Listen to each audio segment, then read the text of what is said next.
안녕하세요. 기능의학 의사 김원장입니다. 오늘 주제는 비타민 D 당장 중단해야 하는 신체 증상에 대해서 알아보고요.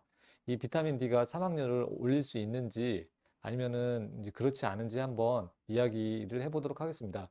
대부분 이제 환자를 비타민 D를 가지고 환자를 치료해 본 적도 없고 그냥 뭐 어디 인터넷에 나와 있는 자료들이나 뭐 논문 이런 것을 통해서 이제 지식화 해가지고 소개하는 영상들이 많이 있거든요.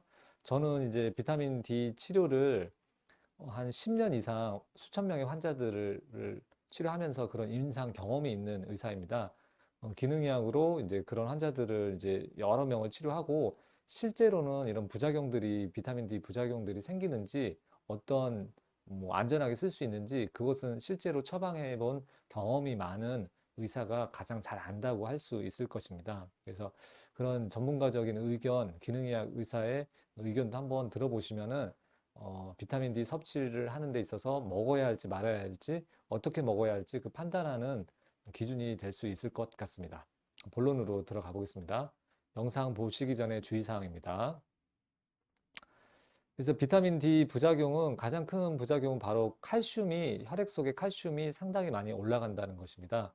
그래서 뼈에서 칼슘 방출을 비타민 D가 증가시키고 소장에서 칼슘 흡수를 증가시켜서 혈액에 결국에는 칼슘 수치가 과도하게 올라가고 그로 인해서 고칼슘 혈증이라는 증세가 생길 수 있는데 어, 식욕 상실, 뭐 메스꺼움 및 구토, 쇠약, 초조함, 고혈압 증상 등 여러 가지 증상이 가능한데 비타민 D를 고용량으로 먹는데 이런 증세가 갑자기 생겼다. 그러면은 당장 비타민 D를 중단하고 뿐만 아니라 칼슘도 중단 섭취를 하고 여러 가지 수액 치료나 약물 치료를 통해서 비타민 D 수치를 당장 낮춰야겠습니다. 하지만 제가 이제 그 14년 동안 그 기능의학으로 환자를 치료할 때 비타민 D를 고용량으로 처방하고 있는데요. 이런 환자 케이스는 한 명도 못 만났습니다. 그래서 이런 이론적으로는 가능하지만 실제로 환자들이 비타민 D 부작용을 겪는 그런 케이스는 아직까지 한 명도 없었습니다. 그래서 저는 일단 안심하고 드셔도 된다고 말씀을 드릴 수 있겠고요. 또 부작용으로 뭐 콩팥이 망가진다, 뭐 가능은 합니다.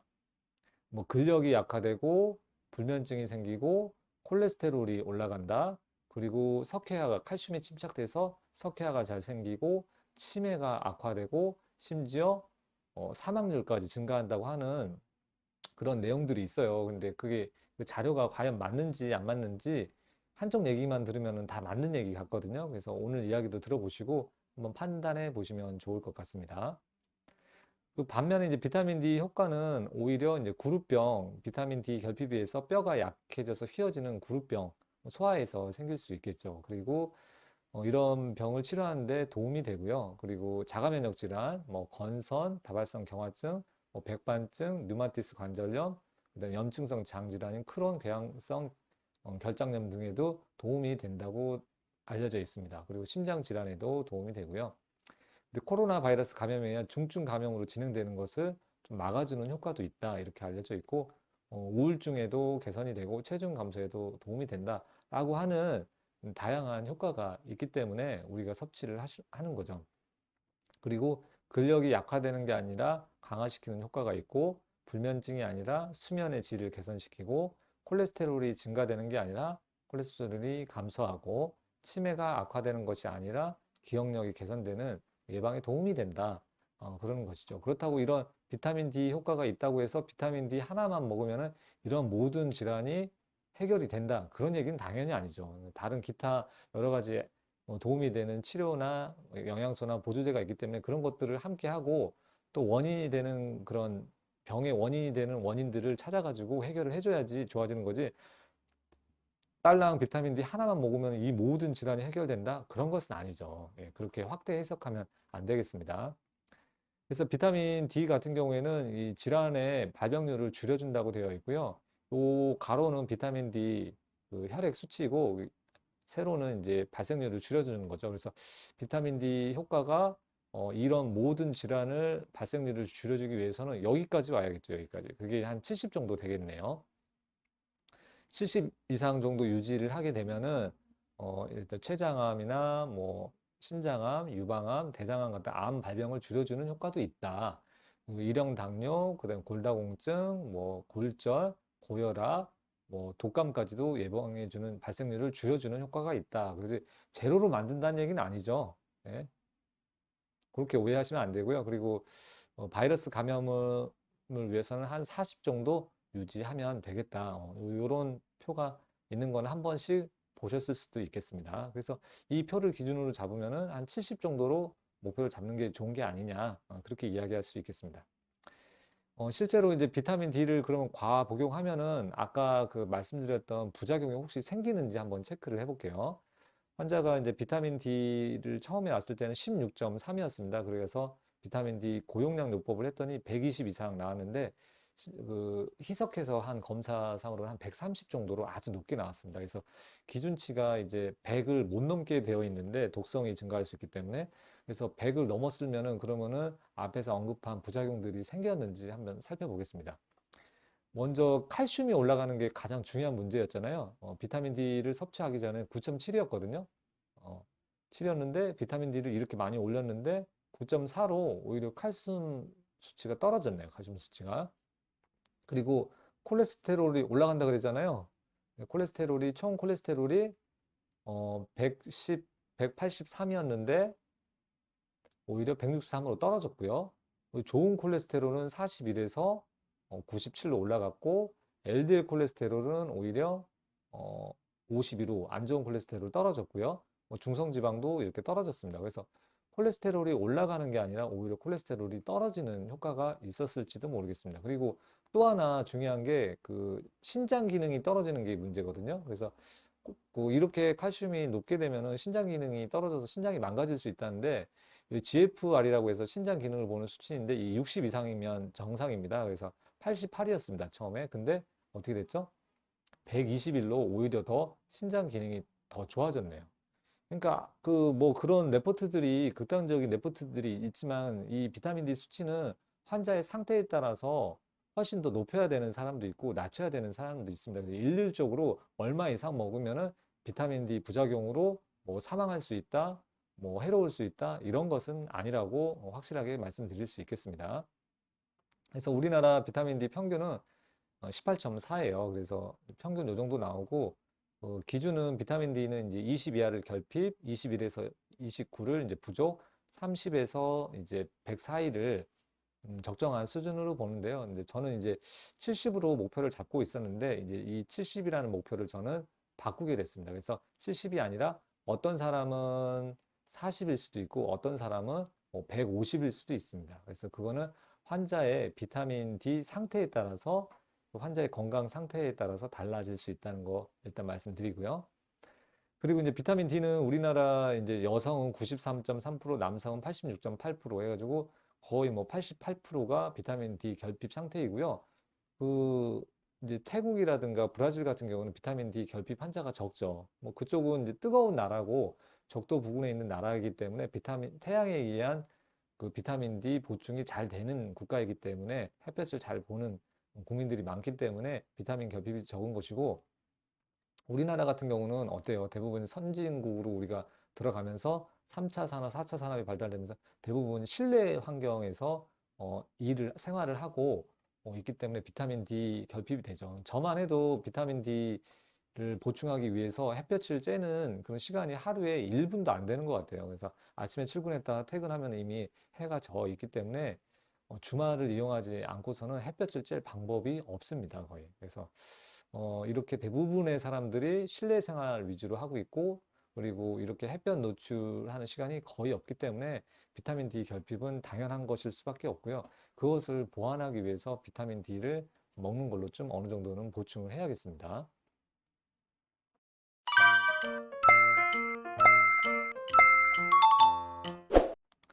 그래서 비타민 D는 이제 70을 목표로 잡는다고 했는데, 이제 저는 이제 70이 아니라 비타민 D 내성이 저항성하고 내성이 해결되는 수치로 보충을 해줘야 된다. 이렇게 말씀을 드릴 수 있겠습니다.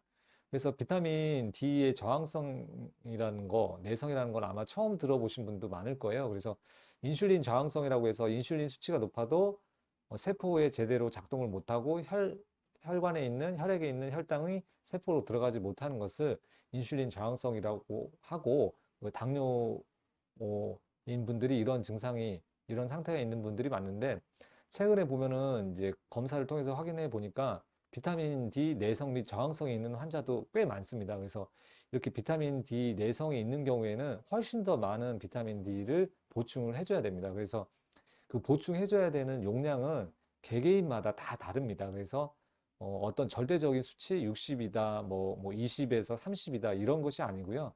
최적의 비타민 D를 효과를 보기 위해서는 이 비타민 D 내성을 해결하는 수준으로 비타민 D를 공급해 줘야 된다. 그게 목표가 되겠습니다. 저 같은 경우에는 비타민 D 내성을 해결하는 수치가 저는 비타민 D 40 정도만 나와도 비타민 D 내성이 없는 상태라서 그 정도 유지하면 되고요. 어떤 사람, 아까 환자 같은 경우는 130 정도 되니까 비타민 D 내성이 해결이 됐던 케이스입니다. 그래서 그 내성에 따라서 섭취해야 되는 용량이 다른 것이지 일괄적으로 1000을 먹어야 된다, 2000을 먹어야 된다, 5000을 먹어야 된다 이런 내용은 좀 틀린 내용일 수도 있겠습니다. 그래서 비타민 D에 대한 내성에 대한 내용은 여기에 나와 있으니까요. 이런 관심 있는 분은 이런 그 NIH 자료를 한번 살펴보시고요.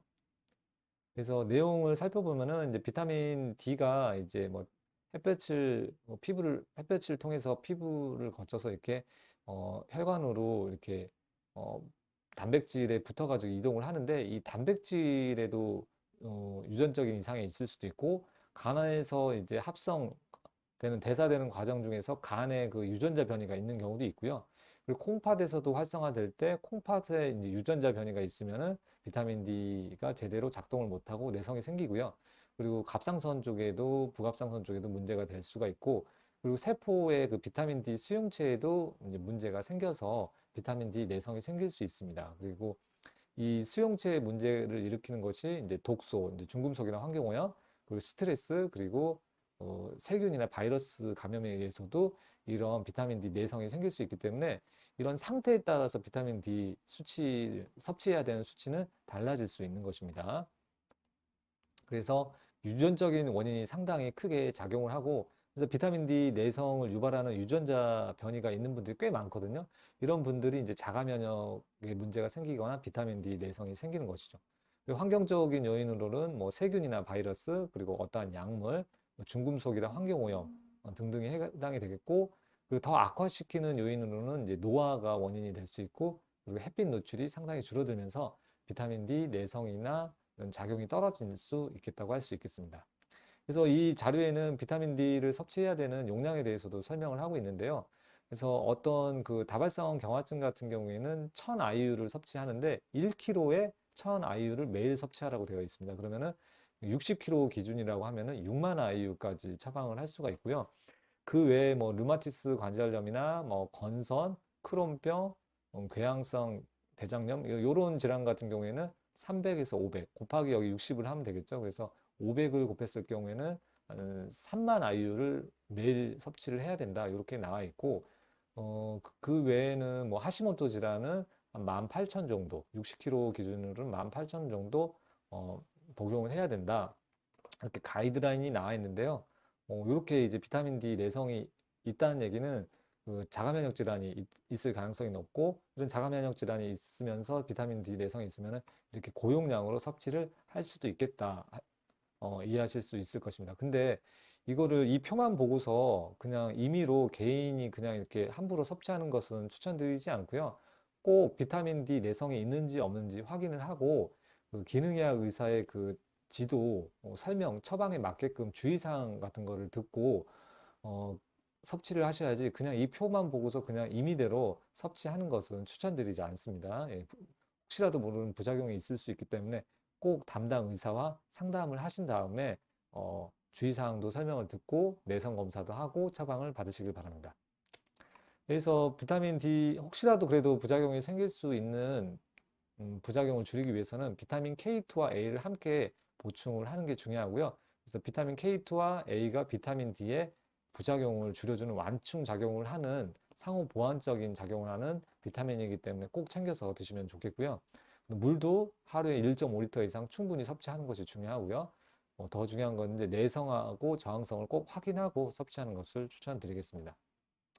그래서 비타민 D가 앞에서 말한 것처럼 다양한 질환의 발생을 줄여주는 효과가 있지만 이게 만병통치약은 아닙니다. 약간의 도움이 된다는 것이 이거 하나만 섭취를 하면 모든 암을 예방하고 치매를 예방하고 심장병을 예방하고 고혈압을 예방을 하는 것은 아닙니다. 다른 원인들도 있기 때문에 다른 중요한 영양소도 있기 때문에 그것을 함께 보완하면서 이제 관리를 하는 것이 좋겠고요. 만병통치약은 아니니까 여기에 너무 맹신하셔도 안 되고 또 부작용에 대해서 겁먹고 기피할 필요도 없습니다. 사람마다 필요한 용량이 다 다릅니다. 그 이유는 그 사람이 갖고 있는 유전적인 특징이나 몸속에 갖고 있는 건강 상태에 따라서 용량이 다를 수 있다는 것입니다. 그래서 한 개인의 또 몸 상태에 따라서 어제하고 현재의 나하고 몸 상태가 다를 수 있습니다. 특히 바이러스 감염이나 이런 염증 상태에 있을 때는 비타민 D 요구량이 더 올라갈 수 있기 때문에 단기적으로는 그런 경우에 비타민 D를 고용량으로 섭취를 할 수 있습니다. 저 같은 경우도 이제 뭐 감기 기운이 있거나 헤르페스가 있거나 어떤 바이러스 감염의 그런 징후가 보이는 경우에는 비타민 D를 35,000IU를 한꺼번에 섭취하기도 합니다. 그리고 저희 아이들이나 가족들에게도 그렇게 응급약처럼 초기 대응을 빠르게 해서 감기나 바이러스 감염을 벗어나기 위해서 35,000IU를 한 번씩 고용량으로 이렇게 섭취하기도 합니다. 그거는 환자의 그 개인의 몸 상태가 달라졌기 때문에 거기에 맞춰서 처방을 하는 것이죠. 그리고 제대로 정말 비타민 D 섭취를 자기한테 필요한 용량을 알기 위해서는 비타민 D 저항성 및 내성을 간단한 혈액 검사를 통해서 확인을 한 다음에 맞춤형으로 가장 처방받는 것을 추천을 드리고요. 잘 모르겠으면은 한 2000에서 5000 IU 정도 드시는 것은 큰 문제가 되지 않는데 그것도 이제 환자분의 상태에 따라서 건강 상태나 뭐 체중이나 이런 거에 따라서 조금 달라질 수 있습니다. 그래서 안전하게 먹는 거는 뭐 1000에서 2000 IU 정도 될 수 있겠습니다. 네, 그래서 오늘 내용은 이렇게 비타민 D 부작용과 효과 그리고 내성에 대해서도 자세히 알아봤고요. 오늘 내용이 건강 관리하는데 많은 도움이 됐으면 하는 바람이 있고요. 그리고 다음에 더 좋은 영상을 통해서 찾아뵙도록 하겠습니다. 지금까지 시청해 주셔서 감사합니다.